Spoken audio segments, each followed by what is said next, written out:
70세인데 지금 통장에 있는 돈으로 앞으로 20년을 버틸 수 있을까요? 많은 어르신들이 마음속으로 한 번쯤은 이렇게 생각해 보셨을 거예요.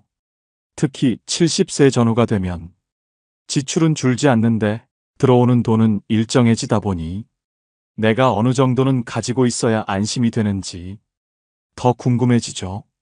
오늘은 70세 이후의 생활에서 가장 흔하게 겪는 지출 흐름을 바탕으로 누구나 바로 확인해 볼 수 있는 현실적인 기준 금액을 말씀드리려고 합니다.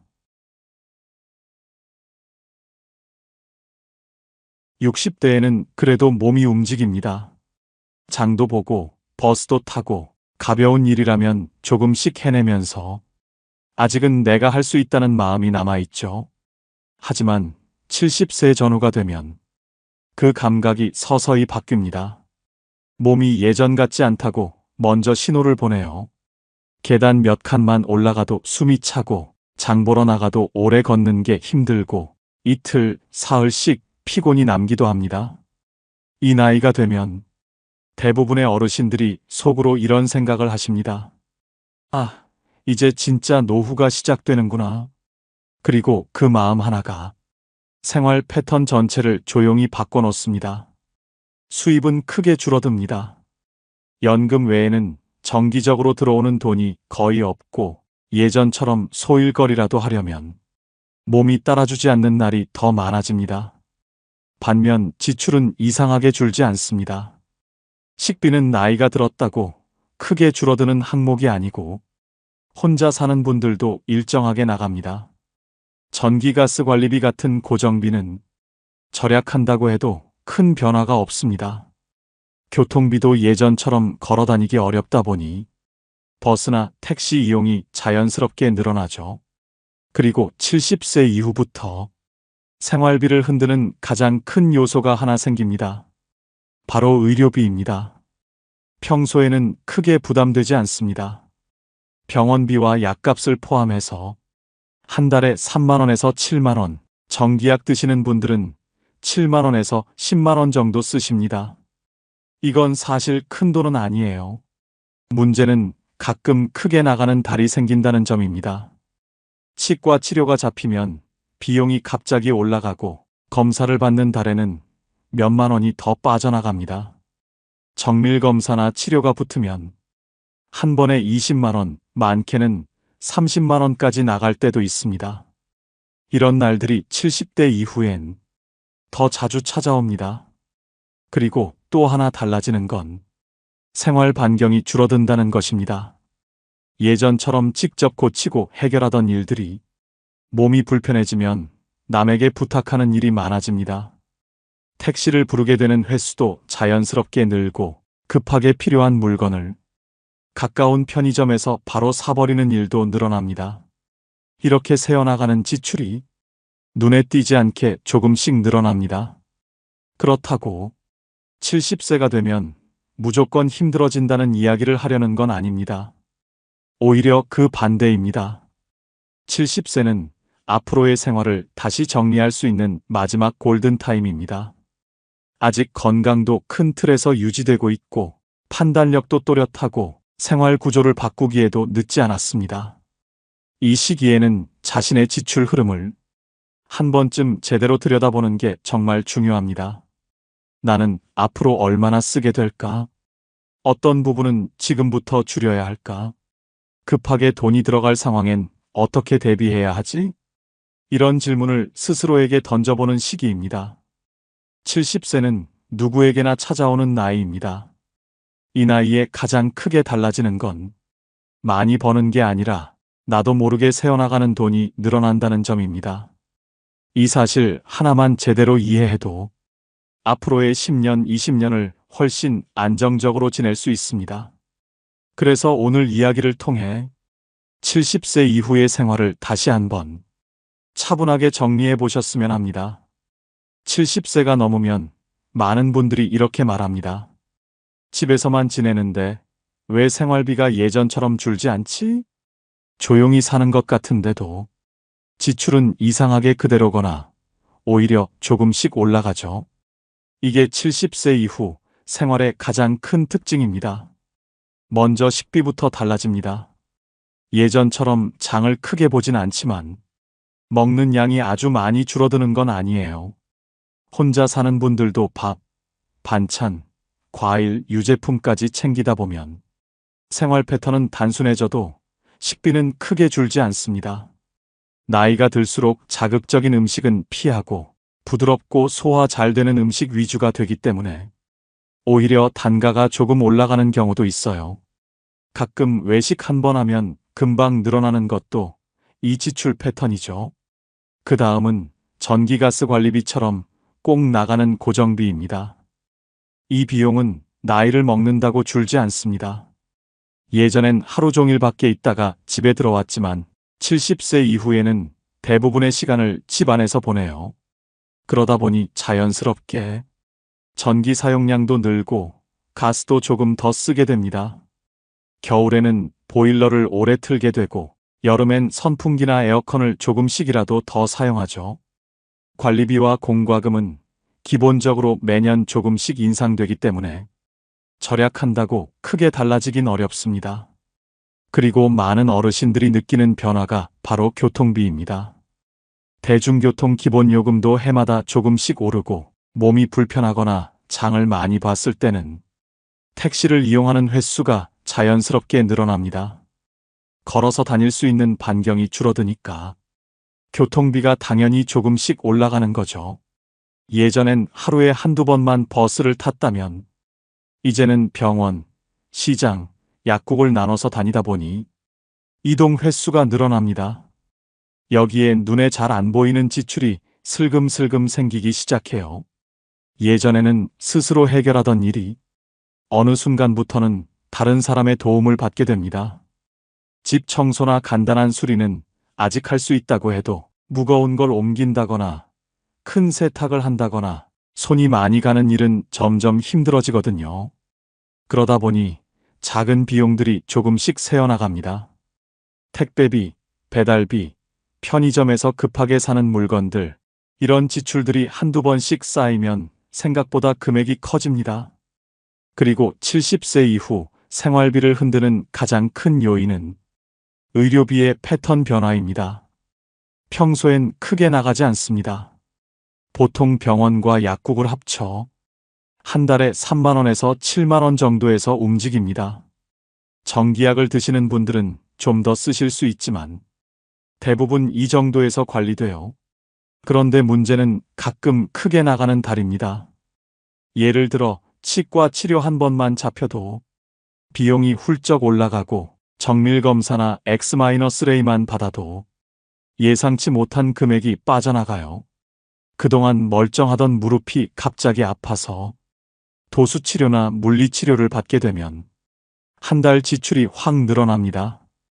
이런 달은 많지 않지만 70세 이후에는 해마다 몇 번씩 옵니다. 그 몇 번이 생활 전체를 흔들 수 있는 거죠. 생활 반경이 줄어들면서 생기는 작은 변화들도 있어요. 이전에는 한 번에 장을 보고 집으로 들고 왔다면 이제는 무거운 걸 들기 어려워 자주 나가게 되고 필요한 걸 조금씩 사오게 됩니다. 한 번에 많이 사지 않으니 식비가 더 세분화되며 지출이 늘어나는 구조가 됩니다. 배달 서비스의 편함에 익숙해지면 배달비가 붙는 것도 자연스럽고요. 결국 70세 이후 생활비는 줄어들지 않는 지출과 예상하지 못한 지출이 합쳐져 생각보다 빠르게 움직입니다. 많은 어르신들이 나는 집에서 조용히 지내는데 왜 돈이 이렇게 들어가지? 라고 느끼는 이유가 바로 여기에 있습니다. 70세는 지출의 성격이 바뀌는 나이입니다. 이 변화만 제대로 이해해도 앞으로의 10년, 20년을 훨씬 안정적으로 준비할 수 있습니다. 70세 전후가 되면 생활비는 크게 줄지 않는데 들어오는 돈은 대부분 고정되어 있습니다. 그래서 이 시기부터는 지금 가지고 있는 돈을 어떻게 지킬 것인가가 정말 중요한 문제로 자리 잡습니다. 이때 꼭 알아두면 좋은 개념이 하나 있습니다. 바로 현금 여력, 쉽게 말하면 급할 때 바로 꺼내 쓸 수 있는 여유 자금입니다. 왜 이게 중요할까요? 노후의 지출은 대부분 예상할 수 있지만 문제는 예상하지 못한 달에 갑자기 나타나는 비용입니다. 생활비는 매달 비슷하게 나갑니다. 식비, 공과금, 교통비 등은 나이가 들어도 꾸준히 유지되는 비용이죠. 이건 크게 바뀌지 않기 때문에 계획만 잘 세우면 관리가 됩니다. 하지만 노후에는 가끔 등장하는 불규칙한 지출이 문제입니다. 예를 들어 병원비는 평소엔 크게 안 나가지만 검사나 치료가 잡히면 그달만 유난히 지출이 커집니다. 치과 치료나 물리치료처럼 누가 예측하기 어려운 비용이 갑자기 튀어나올 수 있어요. 그리고 이런 상황은 한 해에 한 번도 아닐 수 있고 3번, 4번 생길 때도 있습니다. 이제 몸이 예전 같지 않기 때문에 이런 예상 못한 지출이 반복될 가능성이 60대보다 훨씬 높아지는 거죠. 여기서 현금 여력이 필요해집니다. 적어도 생활비 2년치 정도는 안정적으로 가지고 있는 것이 좋다는 말은 실제 많은 전문가들이 공통적으로 이야기하는 기준이에요. 왜 2년일까요? 그 기간 동안은 갑작스러운 일이 와도 연금이나 고정 수입만으로 버티기 어렵기 때문입니다. 생활비 몇 달분만 남겨두면 큰 비용이 한두 번 나오자마자 금방 바닥을 드러내니까요. 또 하나 중요한 건 의료비 비상금입니다. 병원 약국비 자체는 대체로 일정하지만 정밀검사나 치료가 반복되면 생활비 안에서 감당하기 어려울 때가 있습니다. 그래서 어느 정도 의료비 대비 자금을 따로 확보해두면 갑자기 복부에 통증이 생기거나 무릎이 아파서 병원에 가야 하는 상황에도 불안함이 훨씬 줄어듭니다. 그리고 노후 지출에서 자주 등장하는 또 하나의 요소가 가족 관련 지출입니다. 자녀나 손주를 위해 생각보다 큰 돈이 나갈 때가 종종 생기죠. 평소엔 신경 안 쓰던 비용인데 갑자기 몇십만 원 혹은 그 이상이 필요할 때도 있습니다. 이런 지출은 예측이 어렵고 또 마음이 약해져 거절하기도 쉽지 않아서 더 부담이 됩니다. 그렇기 때문에 생활비, 의료비, 가족 관련 지출까지 포함해 언제든 사용할 수 있는 현금 여력이 있어야 70세 이후의 삶이 흔들리지 않습니다. 그리고 이 여력은 특별한 상황이 올 때만 쓰는 돈이어야 해요. 생활비 부족을 매달 메우는 돈이 아니라 예상하지 못한 일이 생겼을 때 나를 지켜주는 안전망 같은 존재입니다. 또 하나 기억해야 할 점이 있습니다. 70세 이후에는 새로운 수입원을 만들기가 어렵다는 사실입니다. 60대에는 그래도 소일거리라도 할 기회가 있었지만 70세 이후엔 몸이 따라주지 않아서 갑자기 지출이 생기면 그걸 다시 채우기가 쉽지 않습니다. 그래서 지출을 줄이는 것보다 먼저 현금 여력을 확보하는 것이 더 중요해지는 나이가 바로 70세입니다. 노후는 길고 어떤 일이 언제 생길지 아무도 알 수 없습니다. 현금 여력은 그 불확실한 순간에 나를 지켜주는 가장 현실적인 준비입니다. 이걸 알고 준비하느냐, 그냥 흘러가듯 버티느냐에 따라 70세 이후의 삶이 완전히 달라집니다. 혼자 사는 70세의 생활은 부부가 함께 지내는 것과는 정말 많이 다릅니다. 같은 금액을 가지고 있어도 혼자 지낼 때는 돈의 움직임이 훨씬 빠르게 느껴집니다. 왜냐면 모든 지출을 혼자 감당해야 하고 조금만 아파도 돌봐줄 사람이 없어서 비용이 더 쉽게 새어나가거든요. 먼저 혼자 사는 분들의 생활비는 줄 것 같지만 잘 안 줄어드는 비용이 대부분입니다. 식비가 대표적이에요. 두 사람이라면 나눠 먹을 수 있지만 혼자서는 한 번에 적당히 사는 것이 어려워서 자주 사고 자주 버리고 자주 다녀야 합니다. 신선한 음식 위주로 사다 보면 가격이 조금씩 올라 있는데 혼자서는 그 부담을 그대로 받아내야 하죠. 그래서 생활비를 줄이려고 해도 생각보다 크게 줄지 않습니다.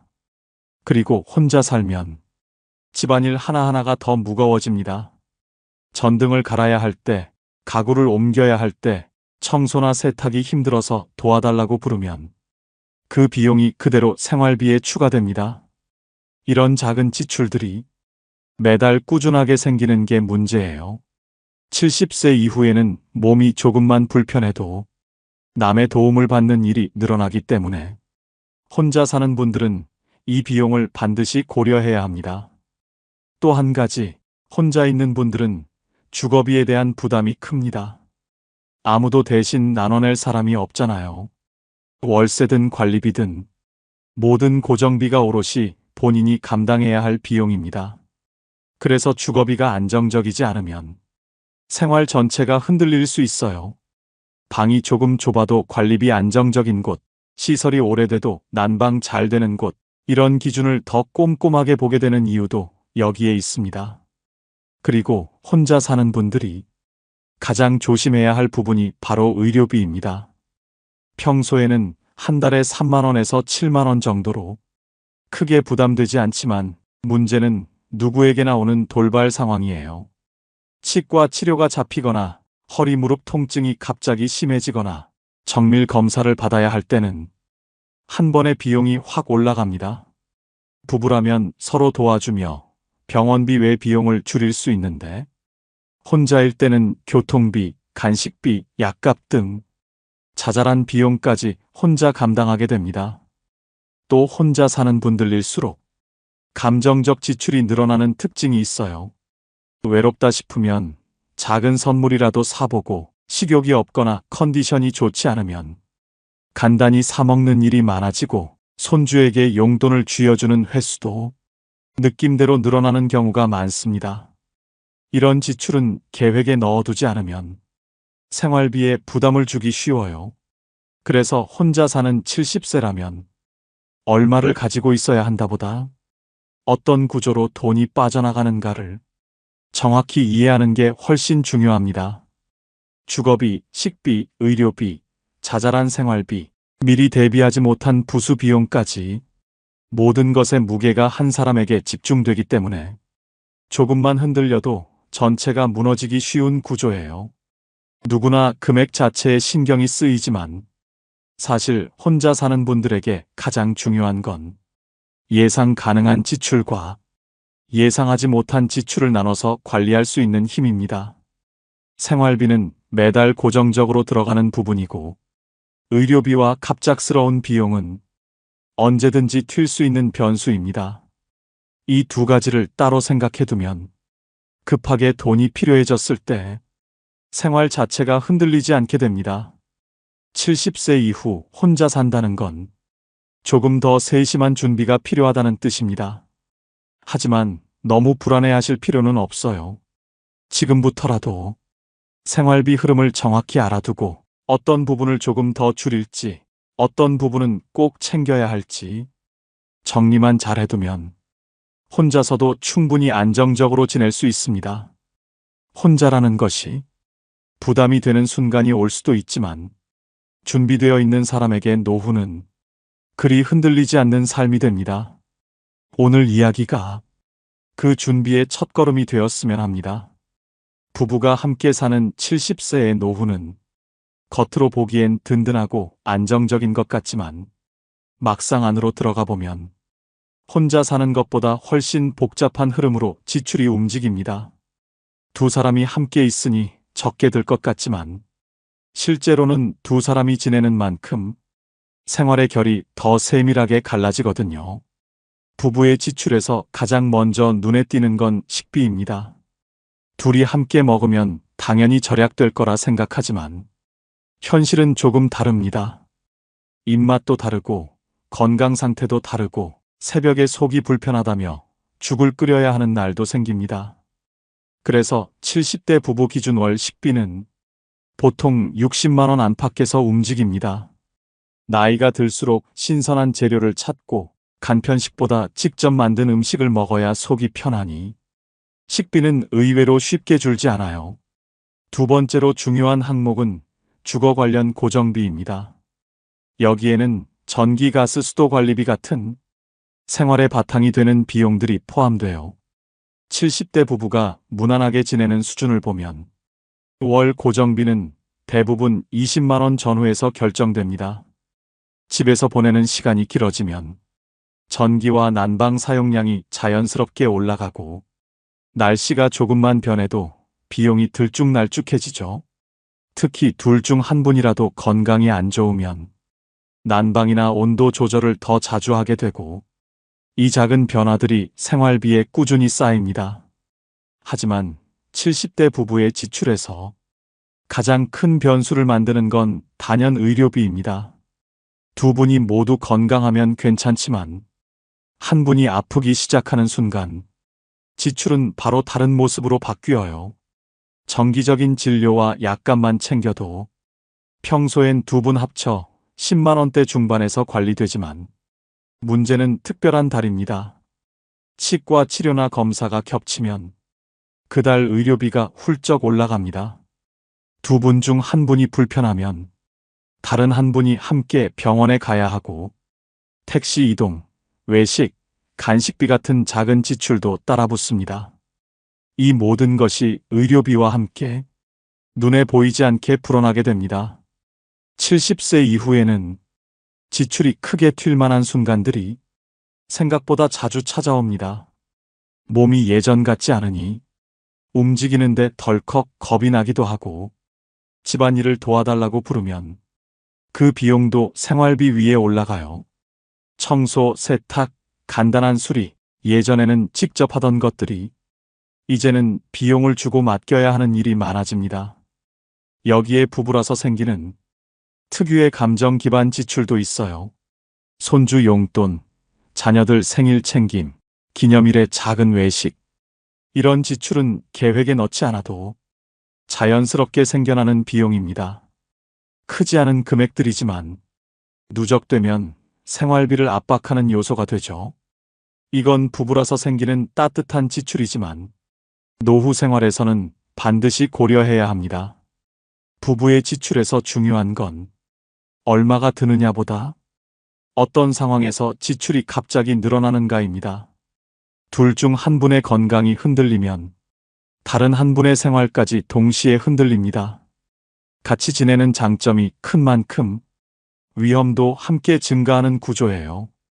부부의 노후가 불안정해지는 건 큰 사건보다 이렇게 작은 변화들이 동시에 찾아올 때입니다. 그래도 부부의 노후에는 분명한 힘이 있어요. 서로 챙기고 지켜보고 혼자가 아니라는 것이 지출이 늘어나는 상황에서도 마음의 균형을 잡아줍니다. 하지만 안정적인 노후를 만들려면 최소한의 지출 흐름은 반드시 알고 있어야 해요. 식비는 60만 원대, 고정비는 20만 원대, 평소 의료비는 10만 원대 중반. 이 세 가지 흐름만 정확히 알고 있어도 부부의 노후는 훨씬 예측 가능해집니다. 지출이 줄지 않는다는 현실을 인정하고 그 위에서 균형을 잡아가는 것이 70세 이후 부부가 살아가는 방식입니다. 크게 불안해할 필요도 없고 허황된 목표를 세울 필요도 없어요. 내가 쓰는 돈의 흐름을 알고 흔들릴 때 대비할 힘만 갖추면 부부의 노후는 지금보다 훨씬 단단해질 수 있습니다. 살다 보면 이런 생각을 할 때가 있어요. 지금 통장에 이 정도면 괜찮지 않을까? 그런데 70세 이후에는 돈이 얼마나 있느냐보다 그 돈이 어떻게 빠져나가느냐가 훨씬 더 중요해집니다. 겉으론 멀쩡해 보이지만 흐름이 한 번만 틀어져도 통장 잔액이 눈에 띄게 줄어드는 순간들이 있어요. 첫 번째는 지출이 한꺼번에 몰리는 순간입니다. 70세 이후의 몸은 어제 같지 않고 오늘 같지도 않아요. 아침엔 괜찮다가 점심쯤 허리가 뻐근하고 다음 날은 또 멀쩡하고 몸 상태가 이렇게 오르락내리락 하면 지출도 함께 움직입니다. 평소에는 의료비가 10만 원대에서 머물지만 어느 날 갑자기 치과 치료가 잡히고 다른 날엔 정밀 검사가 필요해지면 그 달은 바로 20만 원 후반까지 올라가요. 문제는 그 금액 자체가 아니라 식비, 고정비, 의료비가 동시에 튀는 순간이에요. 생활비가 세 갈래로 한 번에 올라가는 달은 통장에 여유가 있어도 지출 흐름이 확 흔들립니다. 이런 달이 계속되는 건 아니지만 딱 두세 번만 이어져도 잔액이 이상하게 빨리 줄어든다는 느낌을 받게 되고 그때부터 불안이 시작돼요. 두 번째는 부부 중 한 분의 몸이 불편해지는 순간입니다. 부부가 함께 지내는 건 든든한 일이지만 한 분이 아프기 시작하면 지출은 아주 조용히 그러나 확실하게 달라집니다. 혼자 병원 가기 어렵다 보니 택시를 타고 같이 움직이게 되고 병원 다녀오면 기운이 빠져서 간단히 사 먹는 날이 늘어나고 청소나 빨래도 한쪽에 부담이 몰리면서 도움 서비스를 쓰게 되고요. 이런 변화는 갑자기 큰 금액으로 나타나진 않지만 생활에 추가 비용이 계속 생기게 만드는 구조입니다. 특히 무서운 건 지출이 한 사람 때문에 시작돼도 결국에는 두 사람의 생활 전체가 흔들린다는 점이에요. 몸이 불편한 분은 회복이 느려지고 정상적인 쪽도 체력 부담이 쌓여 지출과 생활 리듬이 동시에 틀어지기 시작합니다. 통장에 돈이 있어도 이 시점을 대비하지 못하면 금액보다 흐름이 먼저 무너져요. 세 번째는 작은 지출들이 조용히 쌓이는 순간입니다. 사람들이 가장 많이 놓치는 부분이 이거예요. 큰 돈은 조심하지만 작은 지출들은 그냥 넘어갑니다. 택시 몇천 원, 편의점에서 집어든 음료, 몸이 안 좋아 보인다며 손주에게 준 용돈, 밥하기 귀찮아 시킨 배달 한 번. 이런 건 한 번 보면 별것 아니지만 한 달, 두 달 쌓이면 생활비 흐름이 완전히 달라집니다. 70세 이후에는 수입이 늘지 않고 지출만 조금씩 올라가기 때문에 이 작은 지출들이 훨씬 크게 느껴져요. 결국 나중엔 나는 큰돈 쓴 적이 없는데 왜 잔액이 줄지? 이런 순간과 마주하게 됩니다. 결국 70세 이후 노후를 흔드는 건 금액이 아니라 흐름입니다. 통장에 얼마가 있느냐는 물론 중요한 요소입니다.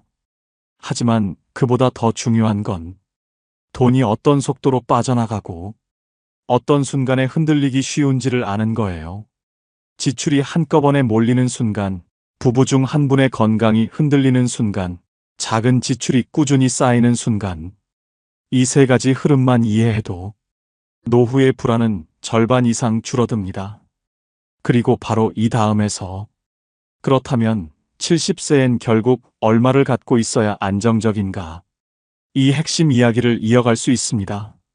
70세 즈음이 되면 사람들은 하나같이 이런 이야기를 해요. 이제는 돈을 버는 게 아니라 잘 지켜야 하는 시기다. 맞는 말이지만 막상 살아보면 돈을 아낀다는 것만으로는 노후가 안정되지 않는다는 사실을 금방 알게 됩니다. 왜냐면 이 나이의 지출은 내가 계획해서 쓰는 돈보다 몸과 생활이 보내는 신호에 따라 움직이는 돈이 더 많기 때문이에요. 그리고 이 흐름을 놓치면 통장 잔액이 얼마나 있든 금방 흔들리기 시작합니다. 70세 이후의 하루는 젊을 때와 전혀 다른 방식으로 굴러갑니다. 아침엔 괜찮다가 점심엔 허리가 아프고 어느 날엔 어지럽고 어느 날엔 또 멀쩡하고 몸 상태가 들쭉날쭉하니 지출도 그대로 따라 움직여요. 가장 어려운 순간은 여러 지출이 한날 한시에 겹칠 때예요. 식비는 늘 나가고 전기가스비 같은 고정비도 멈추지 않고 그 와중에 병원 진료나 약값이 올라가면 그 다른 지출이 한꺼번에 세 방향으로 튀어올라요. 평소엔 잘 버티던 분들도 이런 달이 두세 번만 이어지면 잔액이 이상하게 빠르게 줄어든다는 걸 바로 느끼게 됩니다. 또 한 가지 흐름을 무너뜨리는 건 부부 중 한 분의 몸이 불편해지기 시작할 때입니다. 누가 먼저라고 정해진 건 아니지만 한 분이 아프기 시작하면 지출의 결이 조용하게 바뀝니다. 택시를 타고 함께 병원에 다녀오고 집안일을 혼자 하다 보면 금세 지치고 저녁은 대충 사 먹는 날이 늘어나고 청소나 세탁을 맡기는 일이 생기죠. 처음엔 이 정도야 하고 넘기지만 이런 변화는 아주 천천히, 그러나 확실하게 지출을 끌어올립니다. 금액이 문제가 아니라 생활의 리듬이 두 분 동시에 흔들리기 때문에 더 어려운 거예요. 그리고 많은 분들이 가장 늦게 깨닫는 부분, 바로 작은 지출입니다. 택시비 몇천 원, 편의점에서 산 음료 하나, 몸이 허약해 보이던 손주에게 건넨 용돈 몇만 원, 오늘은 힘들어서 시킨 배달.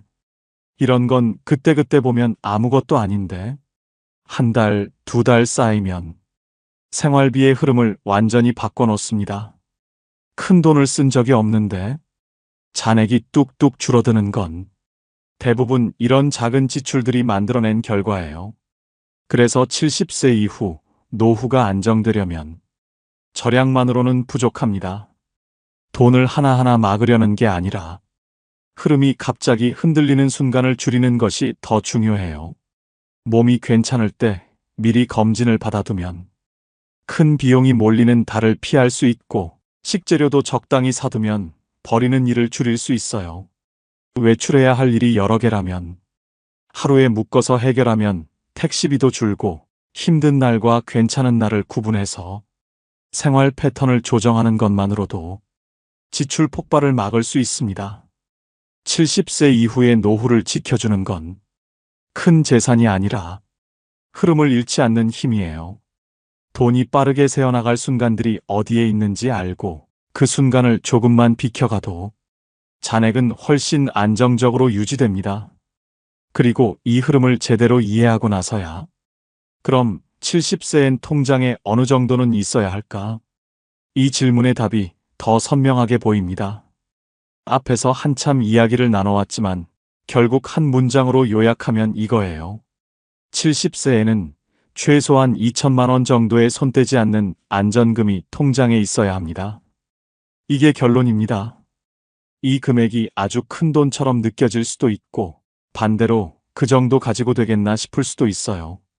하지만 앞에서 하나하나 짚었던 이유들을 차근히 생각해보면 딱 이 정도가 내가 불안하지 않고 살아갈 수 있는 최소한의 여유가 되거든요.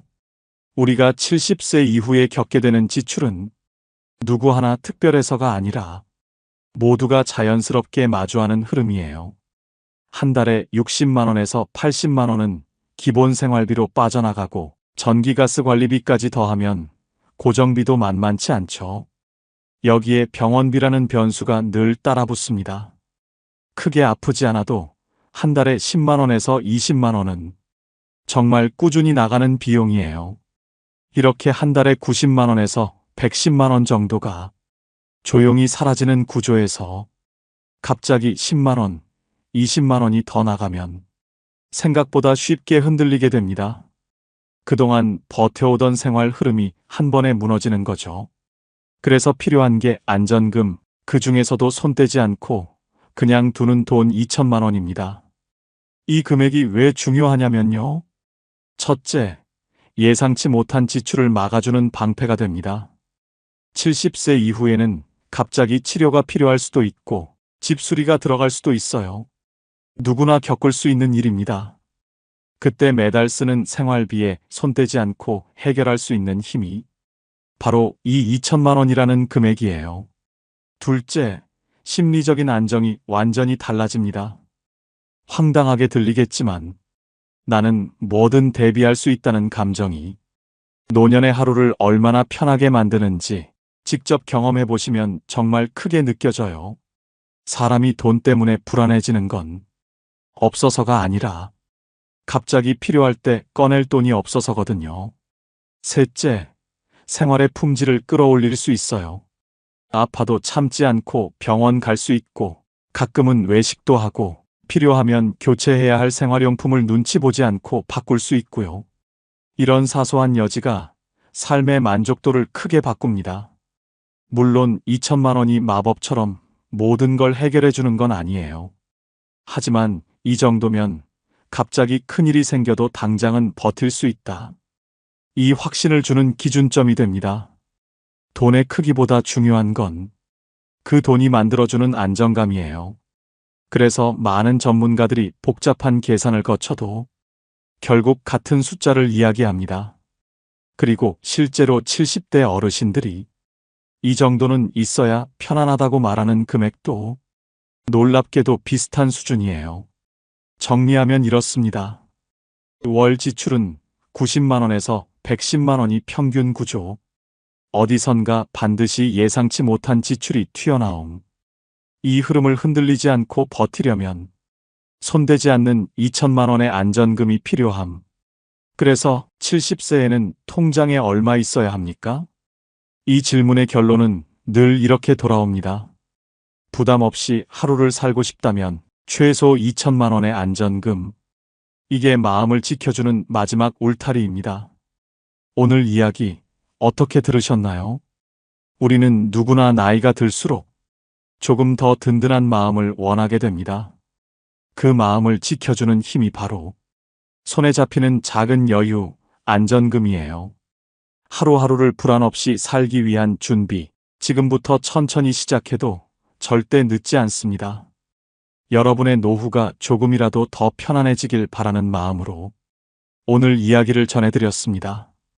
영상이 도움이 되셨다면 구독과 좋아요, 그리고 댓글도 꼭 부탁드립니다. 여러분의 응원이 앞으로의 영상을 만들어가는 큰 힘이 됩니다. 따뜻한 하루 되세요. 황혼이혼 재산분할. 45년을 함께했지만 결국 남은 건 이것뿐이었습니다. 평생을 모은 돈, 이제는 갈라서야 했습니다. 과연 이 부부의 노후는 어떻게 무너지고 무엇이 남게 될까요? 윤재만 씨는 68살입니다. 공무원으로 30년 넘게 성실히 일하며 살아온 분이었습니다. 은퇴한 지도 어느덧 3년이 흘렀습니다. 그의 곁에는 20살에 결혼해서 45년을 함께 살아온 아내 장미숙 씨가 있었습니다. 두 사람은 젊은 시절부터 지금까지 인생의 모든 순간을 함께 해온 부부였습니다. 겉보기에는 평범한 노부부였습니다. 하지만 실상은 달랐습니다. 한때 풍족하던 퇴직금 1억 2천만 원은 생활비로 조금씩 줄어들고 있었습니다. 연금 200만 원이 들어오지만 매달 생활비가 300만 원이라 100만 원씩은 퇴직금에서 뺐어야 했습니다. 그렇게 계산해 보니 10년도 지나지 않아 퇴직금이 바닥날 상황이었습니다. 아이들은 각자 가정을 꾸려 떠난 뒤였습니다. 첫째 아들은 서울에서 직장 생활을, 둘째 딸은 부산에서 자영업을, 막내 아들은 해외로 나가버렸습니다. 둘만 남은 집안은 점점 삭막해졌습니다. 예전에는 아이들 웃음소리로 가득했던 거실이 이제는 텔레비전 소리만 메아리쳤습니다. 재만 씨는 매일 아침 일어나면 통장 잔고부터 확인하는 습관이 생겼습니다. 어제보다 줄어진 잔고를 보며 한숨만 깊어갔습니다. 생활비 좀 아껴야 해요. 재만 씨는 늘 같은 말을 했습니다. 이러다간 다 떨어져요. 그러면 아내 미숙 씨는 지친 목소리로 대꾸하곤 했습니다. 나도 아끼고 있어. 근데 이렇게 사는 게 너무 답답해. 이 말이 나온 순간 재만 씨의 얼굴은 굳어졌습니다. 45년을 함께 살아온 부부 사이에 처음으로 깊은 균열이 시작되었습니다. 미숙 씨는 더 이상 참을 수 없다는 듯 방으로 들어가 버렸습니다. 재만 씨는 혼자 거실에 앉아서 멍하니 천장만 바라보았습니다. 내가 뭘 잘못했지? 평생 가족을 위해 일만 했는데 그런 생각들이 머릿속을 맴돌았습니다. 사실 재만 씨는 몰랐습니다. 아내가 얼마나 오랫동안 혼자서 모든 것을 감당해 왔는지를. 새 아이를 키우며 시부모님까지 모시느라 자신의 꿈은 접어둔 채 살아온 45년. 그 시간의 무게를 말입니다. 퇴직 후 집에만 있는 남편을 보며 미숙 씨는 문득 깨달았습니다. 내 인생은 언제 시작되는 거지? 그날 밤부터 두 사람은 서로 다른 방에서 잠들기 시작했습니다. 45년간 함께 누워온 침대가 이제는 너무 좁게 느껴졌습니다. 아침에도 저녁에도 예전 같은 대화는 사라졌습니다. 필요한 말만 주고받을 뿐 마음을 나누는 대화는 없었습니다. 재만 씨는 혼자 산책을 나가며 이게 정말 내 인생인가 하는 생각을 했습니다. 공무원으로 성실히 일하고 가족을 위해 모든 것을 바쳤는데 노후는 이렇게 외롭고 쓸쓸할 줄 몰랐습니다. 미숙 씨 역시 혼자만의 시간이 길어지자 지난 45년을 되돌아보게 되었습니다. 젊었을 때 꿈꾸던 것들, 하고 싶었지만 하지 못한 것들이 하나둘씩 떠올랐습니다. 그날 이후 둘 사이의 균열은 걷잡을 수 없을 만큼 커져갔습니다. 45년간 함께 쌓아온 추억들조차 이제는 무겁기만 한 짐처럼 느껴졌습니다. 결국 이혼이라는 단어가 두 사람 사이에 처음으로 오르내리기 시작했습니다. 한때 서로에게 전부였던 부부가 이제는 가장 멀고 낯선 사이가 되어버린 것입니다. 결국 이혼 이야기는 현실이 되었습니다. 두 사람은 상담 끝에 법정을 찾게 되었습니다. 45년간 함께 쌓아온 모든 것을 이제는 법의 잣대로 나눠야 했습니다. 윤재만 씨는 당연히 생각했습니다. 내가 번 돈은 내 것이라고 말입니다. 공무원으로 30년 넘게 월급을 받아왔고 은퇴하며 받은 퇴직수당 1억 2천만 원도 저축통장에 모아둔 8,500만 원도 모두 자신의 것이라 믿었습니다. 아내는 한 번도 직장을 다닌 적이 없었으니 경제적 기여는 없다고 여긴 겁니다. 하지만 변호사는 차분히 설명했습니다. 민법 제839조 2에 따르면 혼인 중 형성된 재산은 공동재산으로 봅니다. 아내분이 가정과 자녀를 돌본 것도 재산 형성에 기여한 것으로 인정됩니다. 재만 씨는 이해할 수 없었습니다. 새벽 6시에 출근해 밤 10시에 돌아오며 땀 흘려 벌어온 돈인데 왜 절반을 줘야 하는지 억울했습니다. 제가 평생 벌어온 돈인데 왜 반을 줘야 합니까? 법정에서 판사는 명확히 말했습니다. 혼인 기간이 45년에 이릅니다. 이처럼 장기간의 혼인에서는 부부가 공동으로 재산을 형성했다고 판단합니다. 따라서 재산 분할 비율은 원칙적으로 5대5입니다. 재만 씨는 계산기를 꺼내 들었습니다. 퇴직금 1억 2천만 원의 절반, 6천만 원. 저축 8,500만 원의 절반, 4,250만 원. 집값 5억 원의 절반, 2억 5천만 원. 모두 합치면 아내가 가져갈 금액은 약 3억 7천만 원에 달했습니다. 내가 30년 넘게 벌어서 모은 돈의 절반을. 재만 씨의 머리는 어지러웠습니다. 아내 측 변호사가 덧붙였습니다. 전업주부의 가사노동은 경제적 가치가 분명합니다. 직접 금액으로 환산하지는 않지만 장기간의 결혼 생활에서는 재산 분할 비율을 높이는 근거가 됩니다. 판사는 서류를 확인하며 다시 말했습니다. 재산 총액은 약 7억 5천만 원. 혼인 전 형성한 재산이 거의 없으니 분할 대상은 대부분 혼인 중 형성된 것으로 봅니다. 결국 아내 장미숙 씨가 가져갈 몫은 약 3억 7천만 원으로 확정되었습니다. 윤재만 씨가 평생 성실히 일해 모은 돈의 절반이었습니다. 평생 벌어온 게 결국 반토막이라니 허무하구나. 윤재만 씨 부부의 혼인 기간은 45년. 법적으로도 사회적으로도 긴 세월이었습니다. 5년, 10년의 혼인이라면 다를 수 있습니다. 하지만 반세기에 가까운 시간은 그 자체로 엄청난 무게를 가졌습니다. 그 시간 동안 쌓인 재산은 두 사람의 공동 노력의 결과물이라고 보는 게 법의 관점이었습니다. 재만 씨는 생각해 보았습니다. 23살에 결혼해서 68살이 된 지금까지 정말 긴 시간이었습니다. 그 45년 동안 어떤 일들이 있었을까요? 아이 셋을 낳아 기르며 첫째가 대학 갈 때까지 20년, 막내가 독립할 때까지 또다시 몇 년, 시부모님을 10년간 모시고 친정어머니도 5년간 돌보았습니다. 그 모든 시간을 두 사람이 함께 했습니다. 이런 사례는 윤재만 씨 부부만의 이야기가 아닙니다. 최근 5년간 황혼 이혼이 30%나 증가했고 특히 혼인 기간 30년 이상인 부부들의 이혼이 급증하고 있습니다.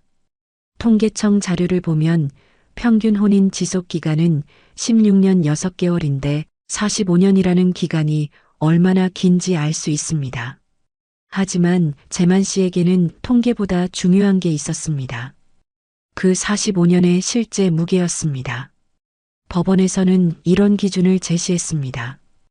혼인 기간 5년 미만인 경우 아내의 기여도가 낮아서 30% 전후로 인정되는 경우가 많습니다. 혼인 기간 10년 이상이면 40%, 20년 이상이면 50% 이상 인정되는 경우가 많다고 했습니다. 그리고 45년. 이 정도 기간이면 재산분할 비율이 50%를 훨씬 넘어서는 경우도 있다는 것이었습니다. 실제 황혼 이혼 사례들을 보면 혼인 기간 40년 이상인 경우 아내가 60% 이상을 분할받는 판례도 있었습니다. 그만큼 오랜 세월의 기여도를 높게 평가한 것입니다. 판사는 담담히 말했습니다. 45년의 세월은 결코 가볍지 않습니다. 재만 씨는 아무 말도 할 수 없었습니다. 그의 눈에는 억울함과 허탈함이 동시에 비쳤습니다. 그런데 왜 이렇게 오랜 기간을 함께 산 부부들이 노년에 와서 이혼을 결정하는 걸까요? 전문가들은 몇 가지 이유를 제시합니다. 남편의 퇴직 후 집에서 보내는 시간이 늘어나면서 생활 패턴의 차이로 갈등이 심화되는 경우가 많다고 합니다. 재만 씨 부부도 정확히 그런 경우였습니다. 정말 오랫동안 서로를 의지하며 살아왔는데 퇴직 후 집에서만 지내다 보니 갈등이 생긴 것입니다. 경제적 어려움도 함께 견뎠고 아이들 교육 문제도 함께 고민했습니다. 시부모님 간병도 함께 했고 인생의 크고 작은 문제들을 함께 해결해 왔습니다. 법원은 이런 점들을 종합적으로 고려합니다. 단순히 시간의 길이만이 아니라 그 시간 동안 쌓인 협력과 기여도를 봅니다. 미숙 씨의 변호사가 말했습니다.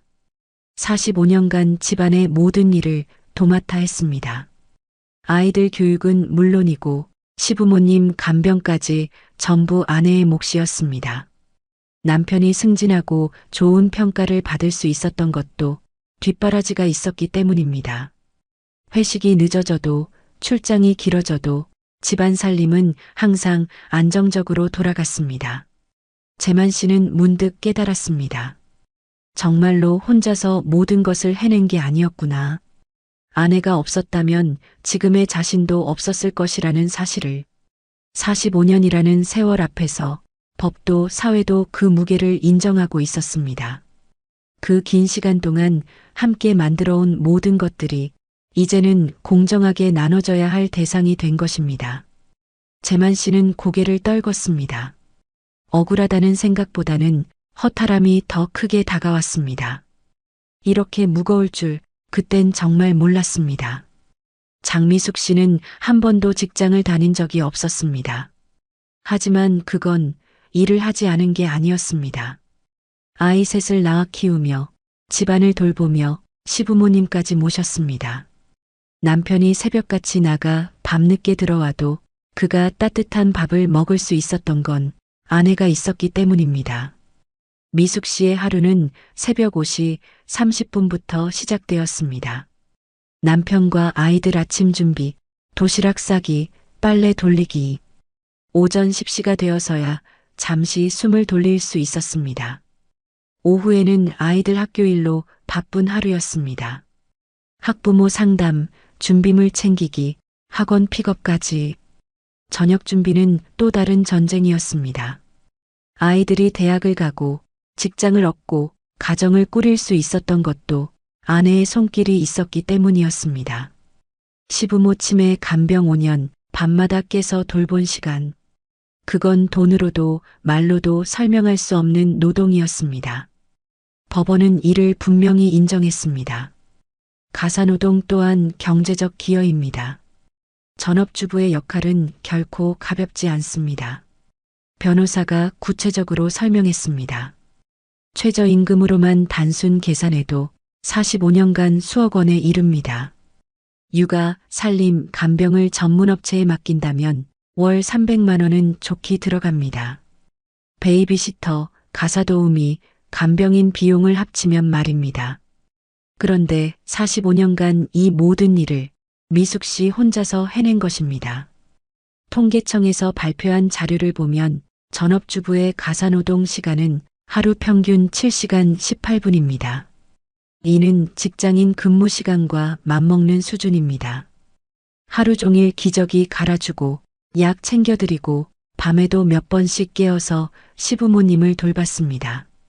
미숙 씨는 제대로 잠을 잔 적이 없었습니다. 아내는 눈물을 훔치며 속내를 드러냈습니다. 내가 집 지켰으니까 당신이 밖에서 돈 벌 수 있었던 거야. 재만 씨는 생각해 보았습니다. 정말로 자신 혼자 모든 걸 해낸 게 맞나? 아내가 없었다면 어땠을까? 아침마다 도시락을 싸고 저녁마다 따뜻한 밥을 차려주고 아이들 뒷바라지까지 하면서도 한 번도 월급을 받은 적이 없었습니다. 법정에서 판사가 말했습니다. 가사노동의 경제적 가치는 단순히 시급으로만 계산할 수 없습니다. 정서적 안정, 교육적 효과까지 고려하면 그 가치는 훨씬 더 큽니다. 재만 씨는 처음으로 깨달았습니다. 아내의 45년이 얼마나 소중한 시간이었는지를. 그 시간이 없었다면 지금의 자신도 아이들도 가정도 없었을 것이라는 사실을. 재만 씨는 눈을 피했지만 그 말이 사실이라는 걸 누구보다 잘 알고 있었습니다. 문제는 두 사람 모두 이미 은퇴했다는 사실이었습니다. 예전처럼 다시 돈을 벌 수도 새로운 길을 찾을 수도 없었습니다. 남은 건 오직 퇴직금과 집, 그리고 몇 장 안 되는 예금 통장뿐이었습니다. 재만 씨는 68살이었습니다. 미숙 씨는 65살이었습니다. 둘 다 새로 일자리를 구하기에는 너무 늦은 나이였습니다. 재산을 반으로 나눈다면 두 사람 모두가 가진 돈은 각각 3억 7,500만 원 정도. 앞으로 살아갈 20년 그 돈으로 버텨야 했습니다. 혼자 살 때 월 생활비를 200만 원이라고 계산해 봤습니다. 1년이면 2,400만 원, 10년이면 2억 4천만 원, 20년을 살려면 4억 8천만 원이 필요했습니다.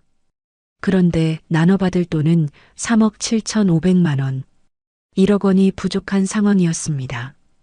게다가 의료비는 계산에 포함되지 않았습니다.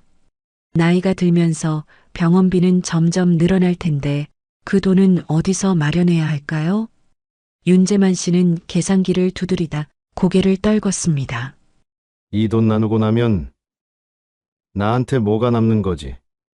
한때 자랑스러웠던 퇴직금이 이제는 더 큰 불안의 씨앗이 되고 있었습니다. 미숙 씨도 마찬가지였습니다. 혼자 살아가기에는 3억 7,500만 원도 넉넉하지 않았습니다. 원룸 월세만 해도 50만 원은 들어갑니다. 생활비 150만 원까지 합치면 월 200만 원은 기본적으로 필요합니다. 두 사람 모두 경제적으로 여유로운 노후를 꿈꾸고 있었는데 현실은 그렇지 못했습니다. 게다가 인플레이션까지 고려하면 20년 후 물가는 지금보다 훨씬 높아질 것입니다. 지금의 200만 원이 20년 후에는 300만 원의 가치가 될지도 모릅니다. 재만 씨는 친구들과 만날 때마다 이런 고민을 털어놓곤 했습니다. 이혼하고 나면 진짜 빈털터리가 되는 거야. 하지만 친구들도 별다른 해답을 주지 못했습니다. 대부분 비슷한 상황에 처해 있었기 때문입니다. 국민연금은 평균 수령액 수준인 월 80만 원 정도 나올 예정이었습니다. 그나마 다행이었지만 생활비를 모두 충당하기에는 턱없이 부족했습니다. 결국 두 사람 모두 노후 20년을 불안하게 살아가야 하는 냉혹한 현실을 마주하게 되었습니다. 이혼은 단순히 관계의 끝이 아니라 두 사람 모두의 생존이 걸린 싸움이었습니다. 그럼에도 불구하고 두 사람의 마음은 이미 돌이킬 수 없을 만큼 멀어져 있었습니다. 집을 팔아 나눌 것인가, 한쪽이 살고 다른 한쪽이 보상을 받을 것인가, 통장을 어떻게 나눌 것인가. 노후 자산이 하나씩 도마 위에 오를 때마다 부부의 갈등은 깊어졌습니다. 재만 씨는 집을 팔기 싫었습니다. 45년간 살아온 추억이 담긴 곳이었기 때문입니다. 아이들이 태어나고 자란 곳, 부모님을 모셨던 곳, 모든 기억이 스며 있는 공간이었습니다. 하지만 집값이 5억 원인 상황에서 미숙 씨 목 2억 5천만 원을 현금으로 줄 방법이 없었습니다. 퇴직금과 예금을 합쳐도 부족했습니다. 결국 집을 팔아야 하는 상황이었습니다. 미숙 씨는 오히려 시원했습니다. 그 집에서 보낸 45년이 모두 행복한 기억만은 아니었기 때문입니다. 시어머니 간병하느라 고생했던 방, 혼자서 아이들 키우며 밤새 걱정했던 거실, 남편과 말다툼했던 침실, 모든 공간이 힘겨웠던 시간들로 채워져 있었습니다. 변호사들은 구체적인 분할 방안을 제시했습니다. 집 5억 원, 퇴직금 1억 2천만 원, 예금 8,500만 원, 총 7억 500만 원을 절반씩 나누는 것, 각자 3억 7,500만 원씩 가져가는 것이 가장 공정한 방법이라고 했습니다. 하지만 숫자로 나누기에는 45년의 세월이 너무 무거웠습니다. 재만 씨는 생각했습니다. 정말 이게 끝인가? 45년을 함께 산 것이 이 정도 가치밖에 안 되는 건가? 미숙 씨도 복잡한 마음이었습니다. 돈을 받는다고 해서 지난 45년이 없어지는 것은 아니었습니다. 좋았던 기억들도 힘들었던 시간들도 모두 자신의 인생이었습니다. 돈보다 더 무거운 것은 45년간 함께한 세월과 추억이었습니다. 첫 아이를 낳았을 때의 기쁨, 집을 처음 샀을 때의 감격, 아이들 결혼식에서 함께 흘렸던 눈물, 시부모님 장례식에서 서로 의지했던 순간들, 그 모든 것들이 이제는 법정에서 숫자로 계산되고 있었습니다. 그러나 장미숙 씨의 결심은 단호했습니다. 돈이 문제가 아니야. 이제 내 인생을 살고 싶어. 그 말은 재만 씨의 마음을 무너뜨렸습니다. 함께 쌓아온 세월조차 이제는 의미가 없는 듯 했습니다. 재만 씨는 마지막으로 물었습니다. 정말 다시 생각해 볼 생각은 없어? 미숙 씨는 고개를 저었습니다. 45년 동안 당신을 위해 살았어. 이제는 나를 위해 살고 싶어. 그날 밤 두 사람은 마지막으로 같은 집에서 잠들었습니다. 하지만 마음은 이미 서로 다른 곳을 향하고 있었습니다. 45년의 결혼 생활이 이렇게 끝나가고 있었습니다. 이혼은 돈의 문제가 아니라 결국 두 사람의 세월까지 잘라내는 일이었습니다. 황혼 이혼의 재산 분할은 단순히 숫자의 문제가 아니었습니다. 기본 원칙, 혼인 기간, 보이지 않는 기여도, 퇴직 후의 냉혹한 현실, 그 모든 것이 얽혀 한 사람의 노후를 송두리째 흔들어 놓았습니다. 윤재만 씨와 장미숙 씨, 45년을 함께 살아온 이 부부는 법정에서 모든 것을 나누게 되었습니다. 집 5억 원을 팔아서 나누고 퇴직금 1억 2천만 원도 절반씩, 예금 8,500만 원도 절반씩, 각자 3억 7,500만 원씩 가져가게 되었습니다. 하지만 그 돈으로 과연 20년의 노후를 버틸 수 있을까요? 월 200만 원씩 쓴다면 15년 반이면 바닥이 납니다. 의료비까지 고려하면 더 빨리 떨어질 수도 있습니다. 재만 씨는 새로운 원룸에서 혼자만의 노후를 시작했습니다. 45년간 함께했던 모든 것들이 이제는 기억 속에만 남게 되었습니다. 미숙 씨 역시 마찬가지였습니다. 자유를 얻었지만 경제적 불안감은 여전했습니다.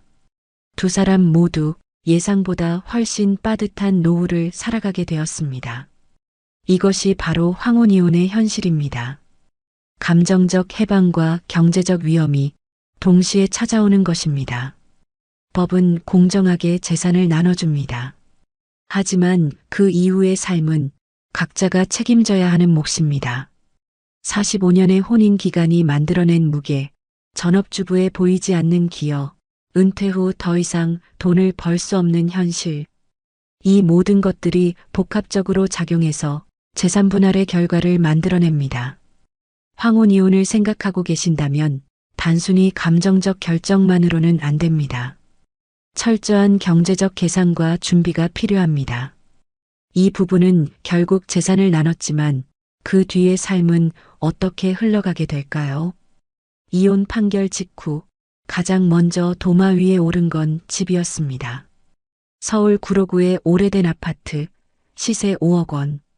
추억이 깃든 보금자리였지만 법정에서는 50% 분할 대상이었습니다. 분할 방식은 두 가지였습니다. 매각 후 절반을 나누거나 한쪽이 거주하면서 다른 한쪽에 2억 5천만 원을 보상하는 방식. 문제는 현금 부족이었습니다. 퇴직금 1억 2천만 원과 예금 8,500만 원을 모두 합쳐도 상대 몫을 보상하기는 어려웠습니다. 미숙 씨는 단호히 말했습니다. 집을 팔아서라도 제 몫은 온전히 받아야겠습니다. 결국 두 분은 매각을 택했습니다. 집을 팔고 나서 생긴 비용들을 계산해 봤습니다. 다행히 45년간 1주택을 보유하고 거주했기 때문에 양도소득세는 비과세 대상이었습니다. 중개수수료 200만 원, 법무사 비용 70만 원까지 합치면 총 270만 원이 나갔습니다. 실제로 손에 들어온 돈은 4억 9,730만 원이었습니다. 각자 2억 4,865만 원씩 나눠 가졌습니다. 법정에서 계산했던 2억 5천만 원과 큰 차이는 없었습니다. 이제 새 집을 구해야 했습니다. 재만 씨는 구로구 근처의 분리형 원룸을 알아봤습니다. 보증금 5천만 원에 월세 80만 원짜리 15평. 2000년대 초반에 지어진 건물이었지만 혼자 살기에는 충분했습니다. 관리비 5만 원에 수도 전기 가스비까지 합치면 월 12만 원 정도 더 들어갔습니다. 총 주거비는 월 97만 원이었습니다. 미숙 씨는 같은 구로구에서 좀 더 작은 곳을 찾았습니다. 보증금 5천만 원에 월세 65만 원짜리 10평 원룸이었습니다. 90년대에 지어진 오래된 건물이었지만 지하철역과도 가까웠습니다. 관리비 4만 원에 수도 전기 가스비 10만 원까지 합치면 총 주거비는 월 79만 원이었습니다. 두 사람 모두 집 문제는 해결했지만 보증금과 이사 비용으로 상당한 돈이 들어갔습니다. 하지만 혼자 사는 것은 생각보다 어려웠습니다. 재만 씨는 45년간 아내가 해주던 요리를 이제 혼자 해야 했습니다. 하지만 요리 경험이 전혀 없었습니다. 결국 배달 음식과 외식에 의존하게 되었습니다. 하루 식비만 18,000원씩 들어갔습니다. 한 달이면 54만 원. 서울 물가가 비싸다 보니 식비 부담이 더욱 컸습니다. 더 큰 문제는 건강이었습니다. 기름진 음식을 계속 먹다 보니 소화가 잘 안 되고 체중도 늘어났습니다. 재만 씨는 예전 미숙 씨의 집밥이 그리웠습니다. 미숙 씨는 다른 문제가 있었습니다. 45년간 남편과 함께 살다가 혼자 원룸에 있으니 밤이 무서웠습니다. 작은 소리에도 깜짝깜짝 놀랐고 잠들기가 어려웠습니다. 전구가 나가거나 변기가 막혀도 스스로 해결해야 했습니다. 두 사람 모두 아플 때가 가장 힘들었습니다. 감기라도 걸리면 돌봐줄 사람이 없었습니다. 약국에 가는 것조차 혼자 해야 했습니다. 재만 씨의 월 생활비를 계산해 보니 주거비 97만 원, 식비 54만 원, 취미 및 차량 유지비, 기타 생활비 100만 원까지 합치면 총 251만 원이 들어갔습니다. 1년이면 3,012만 원, 10년이면 3억 120만 원. 계산해 보니 6년 정도면 바닥날 상황이었습니다. 미숙 씨는 요리를 할 줄 알아서 식비는 절약했지만 그래도 혼자 장보고 요리하기엔 40만 원은 들어갔습니다. 대신 보안 문제로 택시를 자주 이용했습니다. 주거비 79만 원, 식비 40만 원, 택시비 및 기타 생활비 80만 원까지 합치면 총 199만 원이 들어갔습니다. 1년이면 2,388만 원, 10년이면 2억 3,880만 원. 그녀는 8년 정도는 버틸 수 있을 것 같았습니다. 하지만 두 사람 모두 깨달았습니다. 서울에서 혼자 사는 것이 생각보다 훨씬 비싸다는 것을. 예전에는 두 사람이 함께 써서 모든 비용을 나눠 썼는데 이제는 각자 감당해야 했습니다. 재만 씨는 혼자 중얼거렸습니다. 서울에서 혼자 살기가 이렇게 힘들 줄 몰랐어. 황혼이혼의 첫 번째 현실이었습니다. 재산 분할 자체보다는 이후의 생활비 증가가 더 큰 부담이라는 것. 그런데 더 큰 문제들이 기다리고 있었습니다. 연금과 빚에 관한 이야기가 남아 있었기 때문입니다. 집을 나눈 뒤에도 끝이 아니었습니다. 이제는 매달 들어오는 연금을 두고 또 다른 갈등이 시작되었습니다. 재만 씨는 30년간 공무원으로 일하며 성실히 연금을 납부했습니다. 퇴직 후 받게 될 연금이 노후 생활의 버팀목이라고 생각했습니다. 하지만 법원은 이것도 재산분할 대상이라고 판단했습니다. 혼인 기간 동안 납부한 연금은 공동재산. 따라서 절반을 분할해야 한다는 것이었습니다. 재만 씨는 이해할 수 없었습니다. 내가 낸 연금인데 왜 반을 줘야 합니까? 하지만 미숙 씨의 생각은 달랐습니다. 당신이 회사 다니는 동안 내가 집 지켰으니 이 연금도 내 몫이 있어야 한다고 생각했습니다. 법원은 명확하게 판단했습니다. 혼인 기간 중 형성된 연금급여는 부부의 공동 노력으로 만들어진 재산이라는 것. 결국 재만 씨가 받을 연금은 생각보다 크게 줄어들었습니다. 혼자 살기엔 빠듯한 수준이었습니다. 미숙 씨는 그나마 연금을 받게 되었지만 45년간 전업주부로 살아온 그녀에게는 여전히 부족한 금액이었습니다. 두 사람 모두 깨달았습니다. 연금 분할이 이렇게 큰 의미를 갖는다는 것을. 재만 씨는 친구들에게 물어봤습니다. 다들 비슷한 고민을 하고 있었습니다.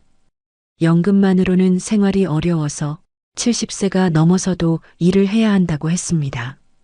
미숙 씨 역시 불안했습니다. 연금 분할로 받는 돈만으로는 안정적인 노후를 보장받기 어려웠기 때문입니다. 황혼이혼의 두 번째 현실이었습니다. 집뿐만 아니라 연금까지 나눠야 하고 각자의 노후 계획이 완전히 바뀐다는 것. 그런데 가장 큰 충격은 아직 남아 있었습니다. 지금까지 몰랐던 빚들이 하나둘씩 드러나기 시작했기 때문입니다. 집과 연금을 나눈 뒤에도 문제는 끝나지 않았습니다. 다음 쟁점은 빚이었습니다. 퇴직 후 연금만으로는 생활이 빠듯해 생활비를 메우기 위해 부부 공동 명의로 받은 대출이 있었습니다. 카드 대금, 가전제품 할부금, 의료비 할부까지 여러 빚들이 쌓여 있었습니다. 재만 씨는 주장했습니다. 생활비 때문에 밀린 건데 내가 갚아야 합니까? 변호사는 설명했습니다. 혼인 중 발생한 채무도 공동 책임입니다. 반씩 부담하셔야 합니다. 재산만 나누는 게 아니었습니다. 빚도 절반씩 나눠지는 것이었습니다. 문제는 그 빚들이 생각보다 많았다는 것입니다. 45년간 함께 살면서 생각보다 많은 빚들이 모두 재산분할 대상에 포함되었습니다. 더 큰 문제가 있었습니다. 서로 모르게 만든 빚들이 발견된 것입니다. 재만 씨 명의로 된 개인 대출, 미숙 씨가 전혀 모르는 돈이었습니다. 퇴직 준비를 위해서라고 했지만 실제로는 다른 용도로 쓴 돈이었습니다. 미숙 씨 명의의 카드 대금도 있었습니다. 자녀 지원과 생활비로 쓴 카드 대금이었는데 재만 씨는 전혀 몰랐던 빚이었습니다. 두 사람 모두 예상보다 받을 돈이 크게 줄어들었습니다. 재만 씨는 화가 났습니다. 미숙 씨가 모르게 받은 개인 대출까지 왜 자신이 절반을 부담해야 하는지 이해할 수 없었습니다. 미숙 씨도 마찬가지였습니다. 자녀 지원은 가족을 위한 것이었는데 왜 빚으로 취급되는지 억울했습니다. 하지만 법은 명확했습니다. 혼인 중 발생한 모든 채무는 용도에 관계없이 공동 책임이라는 것. 변호사가 덧붙였습니다. 앞으로도 새로운 빚이 발견될 수 있습니다. 완전히 정리되려면 시간이 더 걸릴 것 같다고 했습니다. 두 사람은 서로를 의심하게 되었습니다. 혹시 숨겨놓은 빚이 더 있는 건 아닌지 서로를 믿을 수 없게 되었습니다. 45년간 함께 살면서도 서로 모르는 빚이 이렇게 많았다는 사실이 더욱 충격적이었습니다. 재만 씨는 혼자 중얼거렸습니다. 재산을 나누는 것도 서러운데 빚까지 나눠야 하다니. 황혼이혼의 세 번째 현실이었습니다. 재산 분할은 플러스만 나누는 게 아니라 마이너스도 함께 나누는 것이라는 것. 하지만 여기서 끝이 아니었습니다. 집도 나누고 연금도 나누고 빚도 나눴지만 아직 계산하지 못한 것들이 남아 있었습니다. 바로 혼자 살면서 새롭게 생기는 각종 세금과 의료비 부담이었습니다. 집을 나누고 빚까지 정리했지만 또 다른 문제가 나타났습니다. 바로 세금과 보험료였습니다. 건강보험료는 연금 소득과 재산에 따라 매달 부담이 늘어났습니다. 혼자 살게 되면서 지역가입자가 되었고 보험료도 각자 따로 내야 했습니다. 예전에는 재만 씨 직장 건강보험으로 두 사람이 함께 혜택을 받았는데 이제는 각자 보험료를 내야 했습니다. 게다가 나이가 들수록 의료비가 커졌습니다. 기본 검진은 무료였지만 추가 검사와 약값이 점점 늘어났습니다. 재만 씨는 당뇨약을 먹기 시작했습니다. 월 5만 원 정도의 약값이 추가로 들어갔습니다. 미숙 씨는 무릎이 아파서 정형외과를 다녔습니다. 물리치료비만 월 5만 원에서 10만 원씩 나갔습니다. 기본 검진은 무료였지만 추가 검사 비용과 만성질환 약값, 치과 임플란트나 무릎 수술 같은 큰 지출이 갑자기 생겼습니다. 이렇게 예상치 못한 병원비까지 더해지니 1년에 200만 원에서 300만 원은 금세 나갔습니다. 장기요양보험도 변수가 되었습니다. 등급을 받으면 지원이 가능하지만 등급이 나오기 전까지는 모든 간병비를 자비로 부담해야 했습니다. 재만 씨는 친구의 이야기를 들었습니다. 치매 진단을 받고 요양원에 들어갔는데 월 200만 원씩 든다는 얘기였습니다. 장기요양보험 지원을 받아도 본인 부담금이 상당했습니다. 미숙 씨는 더 걱정이 많았습니다. 혼자 살면서 갑자기 쓰러지면 누가 돌봐줄 것인가 하는 불안감이 컸습니다. 계산기를 두드릴수록 앞으로 20년 노후에 필요한 돈은 생각보다 훨씬 컸습니다. 이렇게 돈이 많이 들 줄 몰랐는데 의료비만으로도 연간 300만 원은 들어갈 것 같았고 건강보험료도 매년 오를 예정이었습니다. 각종 세금까지 고려하면 연금만으로는 턱없이 부족해서 매달 예금을 깨먹어야 했습니다. 두 사람 모두 깨달았습니다. 재산 분할로 받은 돈이 많아 보여도 실제로는 여러 비용들이 빠져나간다는 것을. 노후에는 단순히 생활비만 드는 게 아니라 의료비, 보험료, 세금 등 예상치 못한 지출이 계속 발생한다는 것이었습니다. 황혼이혼의 네 번째 현실이었습니다. 재산을 나눠받아도 각종 세금과 의료비로 인해 실제 여유는 생각보다 적다는 것. 이제 정말 마지막 이야기가 남아 있었습니다. 법정에서 오간 날선 말들과 되돌릴 수 없는 상처들에 대한 이야기였습니다. 재산 분할 과정에서 가장 아픈 건 돈이 아니었습니다. 법정에서 오간 말들이었습니다. 45년간 쌓인 모든 불만이 변호사를 통해 쏟아져 나왔습니다. 재만 씨 측 변호사가 주장했습니다. 아내분은 45년간 경제활동을 하지 않으셨습니다. 가사노동의 가치를 과대평가해서는 안 됩니다. 미숙 씨는 그 말을 듣고 울었습니다. 45년간 집안을 돌보며 살아온 자신이 한순간에 무가치한 존재가 된 기분이었습니다. 미숙 씨 측 변호사도 반박했습니다.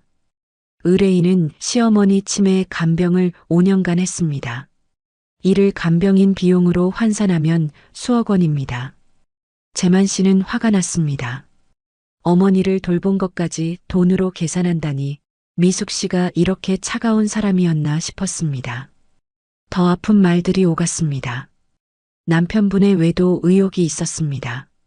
아내분이 집안 경조사비를 과도하게 썼습니다. 45년간 묻어두었던 서로의 상처들이 법정에서 모두 드러났습니다. 재만 씨는 생각했습니다. 정말 이혼해야 하는 걸까? 이렇게까지 서로를 헐뜯어야 하는 걸까?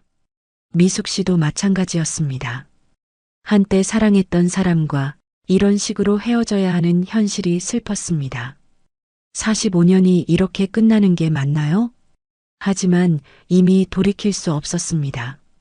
변호사들은 의뢰인을 위해 상대방의 약점을 계속 공격했습니다.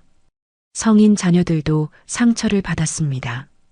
부모님이 법정에서 싸우는 모습을 지켜봐야 하는 것이 괴로웠습니다. 첫째 아들이 말했습니다. 그냥 집에서 얘기하면 안 돼요? 왜 법정까지 와서 이래야 해요? 하지만 두 사람은 이미 서로 대화할 수 없는 상태였습니다. 법정에서 나온 뒤 재만 씨와 미숙 씨는 서로 눈도 마주치지 않았습니다.